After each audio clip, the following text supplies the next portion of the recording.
Now, indefinite curfew continues in Assam's Kokrajhar district, which recorded fresh incidents of violence between two communities who clashed earlier this summer, killing 99 people and displacing 5 lakh others. There are various factors leading to this clash. The concern is now about firearms being used in the killings. The police has decided to crack down. Kishorai Bhattacharjee reports.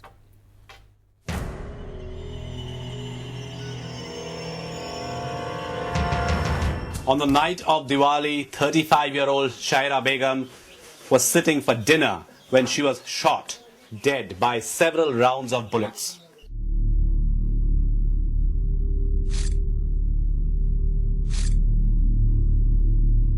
मेरा भाभी ने यहीं भी बैठ के खाना खा रहा था। 2 आदमी बाहर था, 1 आदमी घर के अंदर आके यहाँ पे गोली मार दिया मेरे भाभी को। अच्छा। Qasidul, who's come from Kerala to attend Eid celebrations out here, was also shot at and he survived. आपको ऊपर गोली चला था? हाँ, मैं बहुत सारा गोली चला था, कम से कम 10-15 गोली चलाया था मेरा ऊपर। लेकिन मेरे को नहीं लगा, मेरे माँ को पैर में लग गया था गोली। एक गोली। भाभी मर गए। और मेरा भाभी मर गया वहाँ पे। There is already retaliatory violence in which 2 Bodos have been killed. One was shot dead. We tried to find out what are the main factors. One is the easy availability of weapons. So that is going to be one focus area for us. We're going ahead with seizing of weapons. And the second is, of course, those youth who are prone to violence. So we're going after both of them.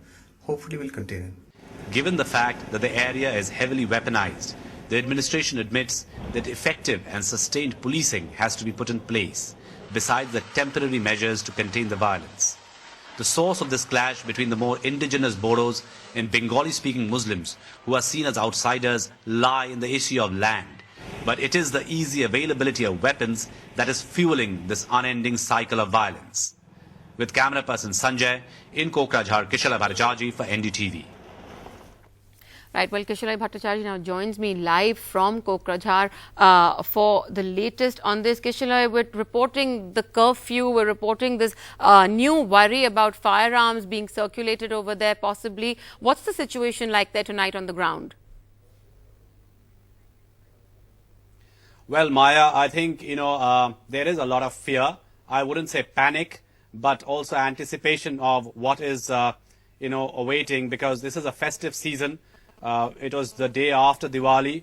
Diwali was celebrated with a lot of spirit this time. In fact, residents told me this is the first time they celebrated after 1996 without fear. And the morning after, there was a stabbing in the weekly market and when the curfew was clamped. And now there's a Chhat Puja on Sunday. So people are hoping that the curfew will be relaxed. Currently, the situation, because of the curfew and because of these incidents, which the DGP says is isolated, but probably related as well, have created a sense that probably there will be a rerun of the violence of summer. But I think the administration wants, has brought in this curfew, brought in columns of army and paramilitary forces as precautionary measures so that one doesn't repeat, one doesn't see what has happened in summer. You were here, we all were here, and the situation was absolutely grave. But there is also a context to this whole thing, Maya, and which goes back way to 1967, when the first statehood demand in Bodoland started under the name of Udayachal. Later then changed the name from Udayachal to Bodoland. And there are various factors, various triggers. One of them, which is the immediate measure, which is the immediate concern and should have been the concern for a very long time, is the easy availability of arms and weapons. And as the police says that they are going to start a crackdown, we'll have to wait and see how they do the crackdown, because if the police cracks down, the political class will have to back them up. Right. Are they willing to back them up is the question. And also the politics of ethno-exclusivism, which I'm sure one of your panels out there, Mr. R.N. Ravi, will be able to discuss at length. Maya? Right. Thanks a lot, Kishorai, for joining us. India's #1 news app just got even better. Download NDTV's new app. Fully optimized for retina display. Full screen view. Faster response time, and Sudoku. NDTV's new iPad app. Download now.